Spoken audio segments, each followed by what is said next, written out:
Thanks for joining us for another Tantrum House crowdfunding conniption. Today we'll be looking at the new Sagrada Legacy game called Sagrada Artisans from Floodgate Games. And as always, we want to make sure that you are aware that our crowdfunding videos are sponsored in part by our own Kickstarter backers, as well as by the creators of this game.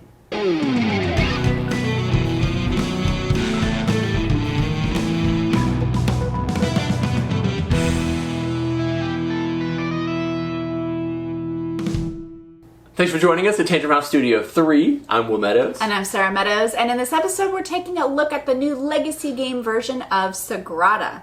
This is from designer Daryl Andrews and Adrian Adamenscu, and art is from Peter Walken. This is a 2 to 4 player dice placement game where players act as architects in Barcelona, working to build the Sagrada Familia over the course of 10 games. Now we're only going to be taking a look at the first scenario of this game, so no major spoilers. We're also not going to be sharing any opinions in this video. We just want to give you an idea of what the components look like and show you how it's played so that you can make an informed decision when it comes to being a backer.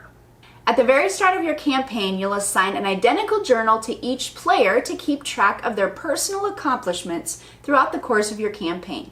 For the first game, you'll use rules almost identical to those of the regular Sagrada game, where players will have individual secret goals that they are trying to achieve. They'll have access to tools that will allow them to break a couple of the standard rules for a cost. And on each turn of the game, players will be snake drafting dice from the central pool in order to build out their stained glass windows. Instead of drafting the dice and placing them into your window, though, Sagrada Legacy works a little bit more like a roll and write, where you'll color in the space to show that you've taken the die. You'll still need to follow the standard placement rules of not placing like colors or numbers directly adjacent to one another. Once all the dice have been placed, players will score their windows like normal, and then it's time to hand out the rewards. The winner will get to sign their name on the back of the cathedral board and will earn legacy stars that will be used to determine the ultimate winner at the end of the campaign. Consolation prizes will be given to the other players, like one-time use tool cards and coins that can be spent to mark the tracks in the back of their journal that, just like any good roll and write, will offer bonuses along the way. And that's all just after the first round. If all players are able to cover specific spaces in their windows, new rules and boxes will be revealed. The game comes in a huge box that holds several additional boxes full of new rules and elements to add over the course of the campaign.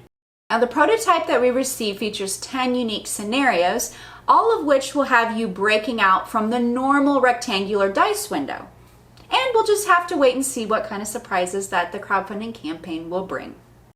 So the one main difference in gameplay is that you have that cathedral board, and the one rule that is different from the original game is that when you roll all the dice before you start drafting, you cannot have any duplicates.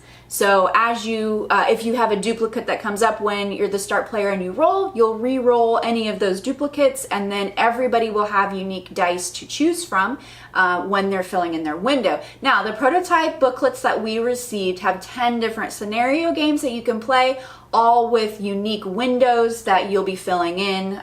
So just like the other game where you had different card slots, this one, it's all printed in the book, and it has extra artwork along the edges. So like adult coloring books, you can color that all in while you're waiting for other players to take your turn. The main reason that you are getting rid of those duplicate numbers is because that everybody's board is the same to start off with in this version of Sagrada, which is unlike the other one. Usually you're playing with different cards. So in this one, if you pick the same dice as other people, you could recreate the same windows. You're not going to be doing that because every die that you pull is going to be unique as you build out your own personal window. She also said that was the only major change. That's the only major change in the first round. Well, that's the first game, yeah. All kinds of crazy things come in once you get further into the campaign. It is a legacy game, so you are going to be permanently writing on things, applying stickers, opening boxes, adding all kinds of new stuff. We've only played the first couple of rounds because we didn't want to know too much information as we were coming in and trying to not spoil too many things. But the game does look like the type of game where you're going to want to sit down and play all 10 in a row. I don't know if we have time for that. The thing that I think is true, I don't know if this is 100% true, maybe there's like replacement books, but I don't think this is a resettable one, so you are going to be playing whatever number of campaigns come with the game one time through in a legacy version. So it's going to be probably best if you play with the same players as well. Yeah, so if this sounds like something you're interested in, especially if you've seen the previous versions of Sagrada with the expansions, then check out the Kickstarter campaign. And as always, thank you so much for liking and subscribing to our videos here at Tantrum House.